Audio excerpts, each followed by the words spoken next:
Hello friends, welcome to Udaya channel recipes. இன்றைக்கி இந்த வீடியோவில் 1/2 kg சாக்லேட் கேக் எப்படி செய்கிறதுன்னு பார்க்கலாம்.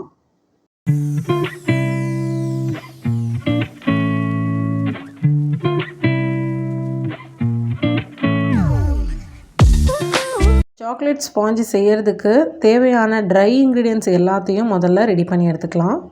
85 கிராம் மைதா எடுத்துக்கிறேன். அடுத்ததாக 15 கிராம் கொக்கோ பவுடர் எடுத்துக்கிறேன். நான் எடுத்துருக்கிறது வந்து டார்க் கொக்கோ பவுடர். அடுத்ததாக 1/2 டீஸ்பூன் அளவு பேக்கிங் பவுடர் சேர்த்துக்கிறேன். 1/4 டீஸ்பூன் பேக்கிங் சோடா சேர்த்துக்கிறேன். அடுத்ததாக 1 பிஞ்ச் வந்து சால்ட் சேர்த்துக்கிறேன். இந்த மைதா கொக்கோ பவுடர் இது ரெண்டுமே சேர்த்து 100 கிராம், அதாவது இப்போ வெனிலா ஸ்பாஞ்ச் பண்ணுறோம் அப்படின்னா மொத்தமாக சேர்த்து 100 கிராம் மைதா எடுக்கணும். இப்போ இது எல்லாத்தையுமே சேர்த்து நல்லா சலிச்சு எடுத்துக்கிறேன். கொக்கோ பவுடரில் வந்து இந்த மாதிரி சின்ன சின்ன கட்டிகளாக இருந்துச்சுன்னா அதை வந்து நல்லா உடச்சி விட்டு சலிச்சு எடுத்துக்கோங்க. இப்போ வந்து ஒரு ஸ்பூன் வச்சு இந்த மைதா, cocoa powder, baking powder, baking soda, salt இதெல்லாம் ஒன்றாகிற மாதிரி நல்லா மிக்ஸ் பண்ணி விட்டுக்கிறேன். இந்த கேக் செய்கிறதுக்கு தேவையான ட்ரை இன்க்ரீடியன்ஸை ரெடி பண்ணியாச்சு. இப்போ இது ஒரு ஓரமாக வச்சுக்கலாம். அடுத்ததாக ஒரு மிக்சிங் பவுலில் 2 முட்டையை வந்து உடச்சி சேர்த்துருக்கேன். அடுத்ததாக 100 கிராம் அளவு பவுடர்ட் சுகர் எடுத்திருக்கேன். முட்டையை வந்து ஒரு எலக்ட்ரிக் பீட்டர் வச்சு 1 மினிட்டுக்கு இது நல்லா பீட் பண்ணிக்கிறேன். ஸ்டார்டிங்கில் பீட் பண்ணும்போது ரொம்ப ஹை ஸ்பீடில் வைக்காமல் லோலியே வச்சு பீட் பண்ணிக்கிறேன். சுகரை வந்து பவுடர் பண்ணதுக்கு அப்புறமா தான் 100 கிராம் அளவுக்கு வந்து மெஷர் பண்ணி எடுத்திருக்கேன். இந்த அளவுக்கு நல்லா பீட் பண்ணதுக்கப்புறமா எடுத்து வச்சுருக்க பவுடர்ட் சுகரை 3 பேட்சாக பிரித்து சேர்த்துக்கிறேன். ஒவ்வொரு முறை வந்து சர்க்கரையை சேர்க்கும் போதும் அது முட்டையோடு நல்லா மிக்ஸ் ஆயிடுச்சா அப்படின்றத பார்த்துட்டு அதுக்கப்புறமா சேர்த்துக்கோங்க. நம்ம பீட் பண்ண இந்த முட்டையோட கலர் வந்து நல்லா சேஞ்ச் ஆகும்.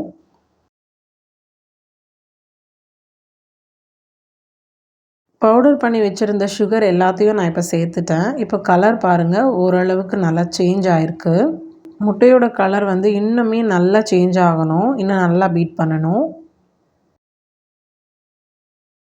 இந்த அளவுக்கு நல்லா பீட் பண்ணதுக்கப்புறமா இதில் 1/2 teaspoon vanilla essence, 1/4 teaspoon chocolate essence சேர்த்துட்டு இன்னும் நல்லா பீட் பண்ணிக்கிறேன்.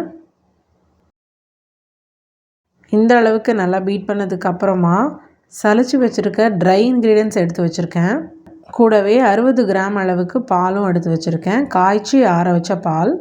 இந்த மைதா கொக்கோ பவுடர் மிக்ஸை வந்து ஒரு 3 பேட்சாக பிரித்து பீட் பண்ணி வச்சுருக்க முட்டையோடு சேர்த்துக்கிறேன். ஒவ்வொரு முறை இந்த மைதா கொக்கோ பவுடர் மிக்ஸை சேர்க்கும் போதும் கூடவே கொஞ்சமாக பால் சேர்த்துக்கிறேன். எடுத்த உடனே எலக்ட்ரிக் பீட்டரை வந்து ஆன் பண்ணி மிக்ஸ் பண்ணாமல் முதல்ல லைட்டாக ஒரு மிக்ஸ் கொடுத்துட்டு அதுக்கப்புறமா பீட்டரை ஆன் பண்ணி இந்த மாதிரி ஒரே டைரக்ஷனில் மிக்ஸ் பண்ணிக்கோங்க. ஹை ஸ்பீடில் வச்சு மிக்ஸ் பண்ணாமல் லோலியே வச்சு ஒரே டைரக்ஷனில் மிக்ஸ் பண்ணிக்கோங்க. நான் எடுத்திருக்க பாலுடைய அளவு வந்து 60 கிராம் தான் எடுத்திருக்கேன், 60 ml எடுக்கலை. ஓவர் மிக்ஸ் பண்ணிடாமல் ரொம்ப லைட்டாக பீட்டரை ஆன் பண்ணுறதுக்கு முன்னாடி இந்த மாதிரி ஒரு மிக்ஸ் கொடுத்துட்டு அதுக்கப்புறம் பீட்டரை ஆன் பண்ணி மிக்ஸ் பண்ணிக்கோங்க.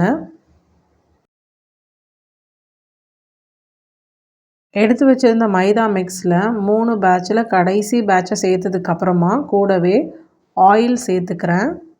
30 கிராம் ரீஃபைண்ட் ஆயில் சேர்த்துக்கிறேன். ஆயில் சேர்த்ததுக்கப்புறமா ஓவர் மிக்ஸ் பண்ணாமல் முன்னாடி லைட்டாக மிக்ஸ் பண்ண மாதிரியே இப்போயும் மிக்ஸ் பண்ணிக்கலாம். நல்லா மிக்ஸ் பண்ணதுக்கப்புறமா பீட்டரை ஆஃப் பண்ணிவிட்டு ஒரு ஸ்பேச்சுலா வச்சு ஓரத்துலலாம் நல்லா எடுத்து விட்டுட்டு கட் அண்ட் ஃபோல்டு மெத்தடில் மிக்ஸ் பண்ணிக்கலாம். ஆயில் கடைசியாக சேர்த்துருந்ததுனால அது நல்லா மிக்ஸ் ஆகிருக்கான்னு பார்த்துக்கோங்க. இப்போ நம்ம ரெடி பண்ணியிருக்க இந்த கேக் பேட்டர் வந்து ஒரு 350 கிராம் அளவு வரும். 1/2 kg கேக்குக்கு வந்து இதை நீங்கள் அப்படியேவும் பேக் பண்ணி கொடுக்கலாம். அப்படி இல்லைன்னா கரெக்டாக மெஷர் பண்ணி ஒரு 250 to 300 கிராம் அளவு பேட்டரை சேர்த்து அதையும் பேக் பண்ணி நீங்கள் 1/2 kg கேக்குக்கு வந்து யூஸ் பண்ணிக்கலாம். கேக் பேட்டர் ரெடி ஆகிடுச்சு. ஏற்கனவே நான் 4 inch கேக் டின்னில் பட்டர் ஷீட் எல்லாமே போட்டு ஆயிலும் வந்து க்ரீஸ் பண்ணி வச்சுருக்கேன். இன்றைக்கி நான் செய்ய போகிற கேக்குக்கு வந்து நான் பேட்டர் வந்து மெஷர் பண்ணி தான் எடுத்துக்கிறேன். 1/2 kg கேக் பண்ணுறதுக்கு 250 to 300 கிராம் அளவு வரைக்கும் நம்ம பேட்டர் எடுத்துக்கலாம். அதனால் நான் வந்து இன்றைக்கி ஒரு 300 கிராம் கிட்ட கேக் பேட்டர் எடுத்திருக்கேன். கேக் பேட்டரை சேர்த்ததுக்கு அப்புறமா ஒரு ஸ்க்யூவர் வச்சு இந்த மாதிரி ஏர் பபிள்ஸ் எல்லாம் நல்லா எடுத்து விட்டுட்டு ஒரு 3-4 முறை இந்த கேக் டின்னை வந்து நல்லா டேப் பண்ணிக்கிறேன். எக்ஸ்ட்ரா இருக்க கேக் பேட்டரை வந்து இந்த மாதிரி குட்டி குட்டி கப் கேக்ஸாக வந்து பேக் பண்ணி நீங்கள் வீட்டில் குழந்தைங்களுக்கு சாப்பிட கொடுக்கலாம். அப்படி இல்லைன்னா நம்மளுக்கு கேக் ஆர்டர் கொடுக்குறவங்களுக்கு வந்து ஒரு சின்ன காம்ப்ளிமெண்ட்டாகவும் நம்ம கொடுக்கலாம். 180 டிகிரியில் 10 நிமிஷம் ப்ரீஹீட் பண்ண ஓடிஜியில் 30 நிமிஷத்துக்கு நான் பேக் பண்ணி எடுத்திருக்கேன். பட்டர் ஷீட் எல்லாத்தையும் ரிமூவ் பண்ணிவிட்டு கேக்கை வந்து 3 லேயர்ஸாக வந்து கட் பண்ணிக்கிறேன். மேலே அன்ஈவனாக இருக்கக்கூடிய அந்த பார்ட்டை மட்டும் கட் பண்ணி எடுத்துட்டு மீதி இருக்க பகுதியை வந்து 3 லேயர்ஸாக கட் பண்ணிக்கிறேன். கேக் லேயர்ஸை கட் பண்ணும்போதும் அதை பார்க்கும்போதும் உங்களுக்கு நல்லாவே தெரியும் கேக் வந்து எந்த அளவுக்கு நல்லா சாஃப்டாக வந்திருக்குன்னு. கட் பண்ணி எடுத்த லேயர்ஸை வச்சு ஐசிங் பண்ணுறதுக்காக க்ரீம் ரெடி பண்ணி எடுத்திருக்கேன். இந்த மாதிரி ஸ்டிஃப் பீக் வர மாதிரி க்ரீம் ரெடி பண்ணி எடுத்துக்கோங்க. இதில் வந்து கொஞ்சமாக சாக்லேட் கனாஷ் சேர்த்துக்கிறேன். சாக்லேட் கேக் செய்யும்போது க்ரீம் கூட கொஞ்சமாக சாக்லேட் கனாஷ் சேர்த்தோம் அப்படின்னா தான் சாக்லேட் ஃப்ளேவர் வந்து நல்லா தெரியும். இப்போ இதை நல்லா மிக்ஸ் பண்ணிவிட்டு க்ரீமை ரெடி பண்ணி வச்சுக்கிட்டேன். அடுத்ததாக டர்ன் டேபிளில் ஒரு கேக் போர்டு வச்சுட்டு கேக் மூவ் ஆகாமல் இருக்கிறதுக்காக அதில் கொஞ்சமாக க்ரீம் சேர்த்துட்டு ஃபஸ்ட் லேயர் கேக் வச்சுக்கிறேன். இதுக்கு மேலே கொஞ்சமாக சுகர் சிரப் சேர்த்துக்கிறேன். அடுத்ததாக சாக்லேட் கனாஷ் சேர்த்து ரெடி பண்ணி எடுத்த க்ரீமை இதுக்கு மேலே சேர்த்துட்டு நல்லா ஸ்ப்ரெட் பண்ணிக்கிறேன். மறுபடியும் இதுக்கு மேலே சாக்லேட் கனாஷ் சேர்த்துக்கிறேன். அடுத்து இதை ஒரு பேலட் நைஃப் வச்சு நல்லா ஸ்ப்ரெட் பண்ணிக்கிறேன். செகண்ட் லேயரையும் இதே மாதிரி கம்ப்ளீட் பண்ணிக்கிறேன்.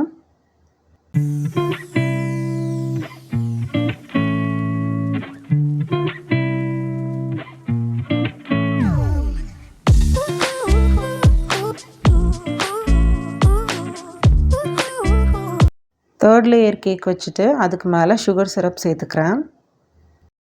கேக்கோட சைட்லேயும் கேக்குக்கு மேலேயும் கொஞ்சமாக க்ரீம் சேர்த்துட்டு க்ரம் கோட் கொடுத்துக்கிறேன். க்ரம் கோட் கொடுத்து முடிச்சதுக்கப்புறமா கேக்கை வந்து ஒரு 10 நிமிஷத்துக்கு ஃப்ரிட்ஜில் வச்சிடுறேன். 10 நிமிஷத்துக்கு அப்புறமா கேக்கை வெளியில் எடுத்துகிட்டு க்ரீம் சேர்த்து கேக்கை நல்லா கவர் பண்ணி ஃபைனல் கோட் கொடுத்துக்கிறேன்.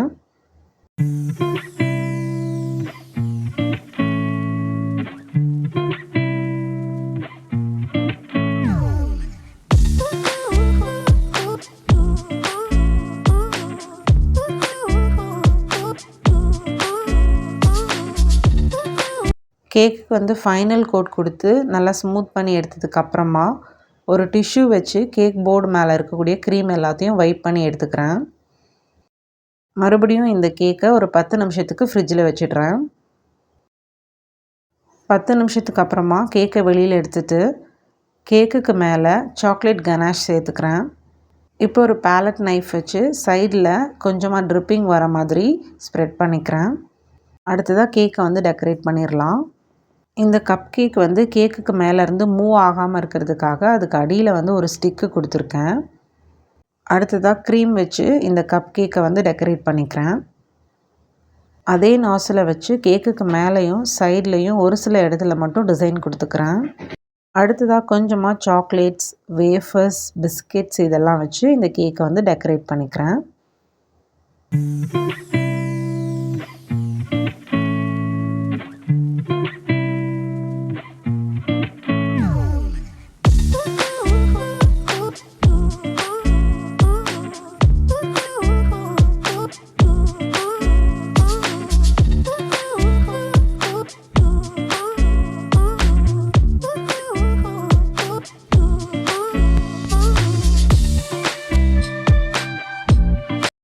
இன்னும் இந்த கேக் அழகுபடுத்துறதுக்காக இதுக்கு மேலே கொஞ்சமாக வந்து சுகர் பால்ஸ் சேர்த்துக்கிறேன்.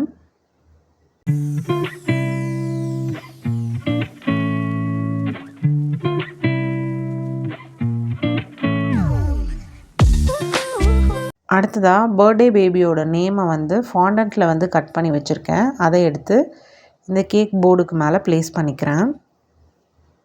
கோல்டன் கலர் கேக் போர்டுக்கு மேலே ப்ளூ கலர் கொடுத்தோம் அப்படின்னா நல்லா கான்ட்ராஸ்ட்டாக இருக்கும் அப்படின்றதுனால நான் ப்ளூ செலக்ட் பண்ணேன். கடைசியாக கேக்குக்கு மேலே ஹாப்பி பர்த்டே டாப்பர் வச்சு கேக்கோடைய டெக்கரேஷனை கம்ப்ளீட் பண்ணிக்கிட்டேன்.